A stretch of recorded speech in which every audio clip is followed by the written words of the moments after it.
អូខេជម្រាបសួរសួស្តីអ្នកទាំងអស់គ្នាស្វាគមន៍មកកាន់ channel ពូសៀវម្ដងទៀតហើយដល់ថ្ងៃនេះបាទខ្ញុំធ្វើការមកចាប់ឈុត Novara ចេញថ្មីដោយឈុតនេះបាទធ្វើការចេញយប់មិញវេលាម៉ោង3ហ្នឹងអញ្ចឹងឥឡូវខ្ញុំបានធ្វើការចាប់ឈុត Novara ឲ្យអ្នកទាំងអស់គ្នាមើលគឺវាចេញនៅ event បញ្ចុះតម្លៃ 90% អញ្ចឹង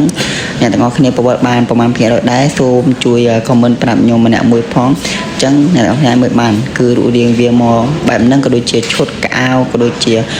event ផ្សេងៗមកគឺមានការសុខណាមកដែរក៏ដូចជាការចាប់ skin កំភ្លើង XF8 រូបមន្តហ្នឹងក៏ចេញមកដែរហើយរួមមានទាំង style Novara ដំដេកគោនឹងទៀតអ្នកទាំងអស់គ្នាគឺពិតជាលុយខ្លាំងមែនតើអញ្ចឹងអ្នកទាំងអស់គ្នាត្រៀមពេជ្រត្រៀមនេះមិនហើយទៅគឺវាបញ្ចុះតម្លៃទៅតាមនឹងហើយរួមទាំងមានឈុតប្រុសមកពីរទៀតណាអ្នកទាំងអស់គ្នាហើយ style គឺពិតជាលុយខ្លាំងមែនតើអ្នកទាំងអស់គ្នាអាចមើលបានគឺ style ខឹងលុយខ្លាំងមែនតើអញ្ចឹងអ្នកទាំងអស់គ្នាអាចមើលបានហើយអ្នកទាំងអស់គ្នាចាប់បានមកភាគរយដែរកុំភ្លេច comment ប្រាប់ admin ម្នាក់មួយផងឲ្យបានដឹងអញ្ចឹងណាអ្នកទាំងអស់គ្នាហេអ្នកទាំងអស់គ្នា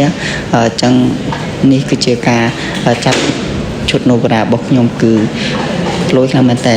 ជាតិចុះប្រហែលណាអ្នកទាំងអស់គ្នា